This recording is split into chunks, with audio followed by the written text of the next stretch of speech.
ಇವತ್ತು ನನ್ನ ಹೆಂಡ್ತಿನ ಒಂದು ಬ್ಯೂಟಿಫುಲ್ ಟೆಂಪಲಿಗೆ ಕರ್ಕೊಬಂದಿದ್ದೀನಿ. ನೋಡ್ತಾ ಇರ್ಬೋದು ಎಷ್ಟು ಚೆನ್ನಾಗಿದೆ ವ್ಯೂ ಅಂತ. ಸೊ ಅದಕ್ಕಿಂತ ಮುಂಚೆ ಬಾಯಿಲಿ ಅಲ್ಲಿ ತೋರ್ಸೋಣ. ಇಲ್ಲೂ ಕೂಡ ನಮ್ಮ ಕಡೆ ಯಮಧರ್ಮ ದೇವ್ರು ಇದ್ದಾರಲ್ಲ, ಅದೇ ಥರ ಚಿತ್ರಗುಪ್ತ ಆ ಕಾನ್ಸೆಪ್ಟ್ ಇಲ್ಲೂ ಕೂಡ ಇದೆ. ಇಲ್ಲಿ ಬನ್ನಿ, ಇಲ್ಲಿ ನೋಡಿ, ಇವರು ಯಮ, ಇವರು ಚಿತ್ರಗುಪ್ತ. ಇವ್ರು ಏನೇನು ಪಾಪ ಮಾಡಿದ್ದಾರೆ ಅನ್ನೋದನ್ನು ಅವ್ರು ಹೇಳ್ತಾ ಇದ್ದಾರೆ. ಅವ್ರು ತಕ್ಕನಂಗೆ ಇಲ್ಲಿ ಶಿಕ್ಷೆಗಳನ್ನ ಕೊಡ್ತಾ ಇರ್ತಾರೆ. ಸೊ ಇಲ್ಲೂ ನೋಡ್ತಾ ಇರ್ಬೋದು. ಸೊ ಇಲ್ಲಿ ಸೀದಾ ಅದೇ ಥರ ಇರೋದು. ಸೊ ಅಲ್ಲಿಂದ ಇಲ್ಲಿ ಕೆಳಗಡೆ ಬಂದರೆ ನೋಡಿ ಎಷ್ಟು ಚೆನ್ನಾಗಿದೆ ಬುದ್ಧ ಅಂತ.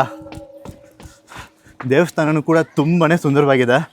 ನೆನ್ನೆ ವಯಸ್ಸಿದ್ದಾಗಲೇ ಸುತ್ತಿ ಅಂತ ಹೇಳಿದ್ದೆ, ಅದಕ್ಕೆ ಸುಮಾರು ಜನ ಕಮೆಂಟ್ ಹಾಕಿರಿ ದುಡ್ಡು ಯಾರು ಕೊಡ್ತಾರೆ ಅಂತ. ಸೊ ಇಷ್ಟು ದೂರ ಬರಬೇಕು ಅಂತಲೇ ಇಲ್ಲ, ನಮ್ಮ ಕರ್ನಾಟಕದಲ್ಲೇ ಸುತ್ತಮುತ್ತ ಎಷ್ಟೊಂದು ನೋಡೋವಂಥ ಪ್ಲೇಸಸ್ಗಳಿರುತ್ತೆ. ಸೊ ಅಲ್ಲೇ ಹೋಗಿ ಎಂಜಾಯ್ ಮಾಡ್ಬೋದು, ಆದರೆ ಎಂಜಾಯ್ ಮಾಡೋಕ್ಕೆ ಗೊತ್ತಿರಬೇಕು ಅಷ್ಟೇ. ಸೊ ನೋಡ್ತಾ ಇರ್ಬೋದು ಇಲ್ಲಿ ಬುದ್ಧನ.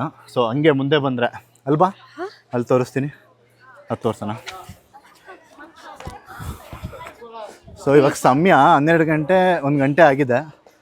ಇಲ್ಲಿ ಪ್ರೇ ಮಾಡ್ತಿದ್ದಾರೆ. ಹಾಂ, ಹಿಂಗೆ ನಮ್ಮ ದೇವಸ್ಥಾನದಲ್ಲೆಲ್ಲ ಪ್ರೇ ಮಾಡ್ತಾರೆ, ಗಂಧದ ಕಡ್ಡಿ ಹಚ್ಚಿ. ಅದೇ ಥರ ಇಲ್ಲೂ ಕೂಡ ಸ್ಲಿಪ್ಪರ್ ಹಾಕ್ತಾರೆ ಅವರು. ಇದು ಇಲ್ಲಿ ಸ್ಲಿಪ್ಪರ್ ಹಾಕೊಂಡೆ ಪೂಜೆ ಮಾಡ್ತಾರೆ. ಲಾಫಿಂಗ್ ಬುದ್ಧ ಮತ್ತು ಬುದ್ಧ. ಸೊ ಎಲ್ಲರಿಗೂ ದೇವರು ಒಳ್ಳೇದು ಮಾಡಲಿ ಅಂತ ಇಲ್ಲಿಂದನೇ ನಾವು ಕೇಳ್ಕೊತಾ ಇದ್ದೀವಿ. ಎಲ್ಲರೂ ಕೂಡ ಇರೋಷ್ಟು ದಿನ ಖುಷಿಯಾಗಿರಿ. ಅಲ್ಲಿಗೆ ಹೋಗೋಣ.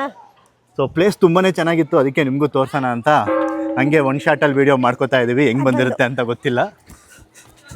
ಸೊ ಇದೇ ಥರ ಈ ಕಡೆ ದೇವಸ್ಥಾನಗಳಿರೋದು. ಸೊ ಆ ಥರ ಗಂಧದ ಕಡೆ ತೊಗೊಂಡು ಪೂಜೆ ಮಾಡ್ತಾರೆ. ಸೊ ಈ ಬೆಲ್ಲು ಗಂಟೆ ವಿಶ್ ಬಾ ಆ ಕಡೆ ಹೋಗೋಣ, ಹಂಗೆ ತೋರಿಸ್ಬಿಡೋಣ.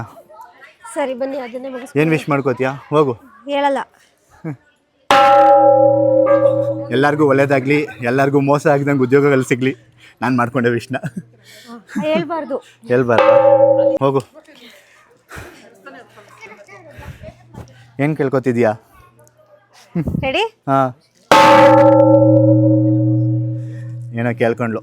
ನಾವಂತೂ ಕೇಳ್ಕೊಳ್ಳೋದು ಎಲ್ಲರೂ ಚೆನ್ನಾಗಿರಿ, ನಗ್ನಗ್ತಾ ಇರಿ ಅಷ್ಟೇ. ನೀವು ಕೇಳ್ಕೊಂಡ್ರಲ್ಲ ಸಾಕು ನನಗೆ.